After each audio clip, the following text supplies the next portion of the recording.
মাঠের পর মাঠ এখন তামাকের দখলে। যে জমিতে বিভিন্ন খাদ্যশস্য উৎপাদন হতো সেখানে এখন চলছে বিষবৃক্ষ তামাকের চাষ। বর্গা চাষে বছরে 15 থেকে 20 হাজার টাকার বদলে মাত্র 3 মাসেই সমান টাকা দিয়ে জমি নিচ্ছে বহিরাগত চাষিরা। এ কারণে কুষ্টিয়া সদর উপজেলার ঢাকা ঝালুপাড়া এলাকার বেশিরভাগ কৃষি জমি চলে গেছে তামাকের দখলে। একটা জমিতে দেখেন চাষ করছে, সবজি চাষ করছে, একটা জমিতে 5 থেকে 7 রকম ফসল আছে। আর এই যে তামাকটা দেখছেন, এই তামাকটা এসে আমাদের মাঠটা দূষিত করে ফেলছে এবং ক্ষতিকারক করে ফেলছে। কারণটা কি, তামাকে তো অতিরিক্ত কীটনাশক সার প্রয়োগ করা হয়। তামাক চাষটা বন্ধ হলে চাষির জন্য সুবিধা। বেশি পয়সার বিনিময়ে কিনবে তামাক, তার লাভ বেশি হবে এই হিসেবেই করছে তামাক।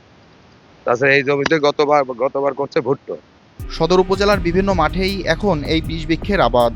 কৃষকদের অভিযোগ, যে জমিতে তামাক চাষ হচ্ছে তার পাশের জমির চাষাবাদও ক্ষতিগ্রস্ত হচ্ছে তামাকের কারণে। হ্যাঁ, ক্ষতিকর, তামাক হচ্ছে ক্ষতিকর। পাশে আবাদি জমির পাশে তামাক লাগানোতে আমাদের ক্ষতি হচ্ছে এবং অন্যান্য ফসলের জন্য ক্ষতি হচ্ছে। আমাদের যে গ্যাসটা, ওই গ্যাসের অ্যাকশনে ক্ষতি করে ফেলে আমাদের ফসলে।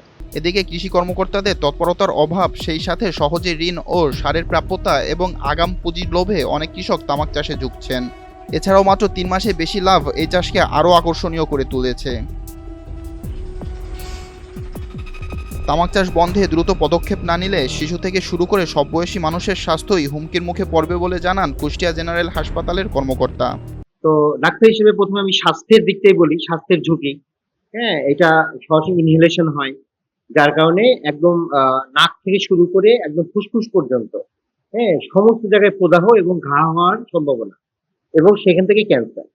আচ্ছা, তারপর সে যখন রক্তে মিশে যাচ্ছে, রক্তের যে বিভিন্ন সেল থাকে সেগুলোকে ধ্বংস করতে, ফলে সেখান থেকে রক্তের ক্যান্সার তৈরি হচ্ছে। পরিবেশের ঝুঁকি, এটা পরিবেশবিদরা আরো ভালো করে বলতে পারবে, যে বিশুদ্ধ পরিবেশ, বিশুদ্ধ বাতাস, তারপরে এমনকি এটার সাথে কিছুটা বিশুদ্ধ পানিরও সংশ্লিষ্টতা আছে।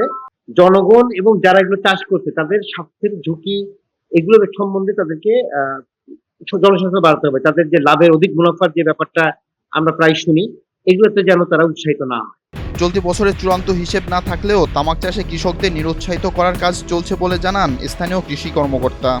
উপজেলা প্রশাসনকে আমরা অবহিত করেছি এবং আমাদের উপসহকারী কৃষি অফিসাররা তাদেরকে বারবার বুঝিয়েছে, এবং আমরা সেখানে মাইকিং করেছি যে তামাক চাষ করা যাবে না, যেন এটা আর না বাড়তে পারে। সেজন্য কিন্তু আমাদের এখানে যে তামাকের কোম্পানিগুলো রয়েছে তাদেরকেও আমি ফোন দিয়েছি, যেন আমার সদর উপজেলাতে কোনো রকম এটার সম্প্রসারণ যেন না ঘটে। জনস্বাস্থ্য ও পরিবেশ সুরক্ষায় তামাক চাষ একেবারে বন্ধের দাবি জানিয়েছেন স্থানীয়রা।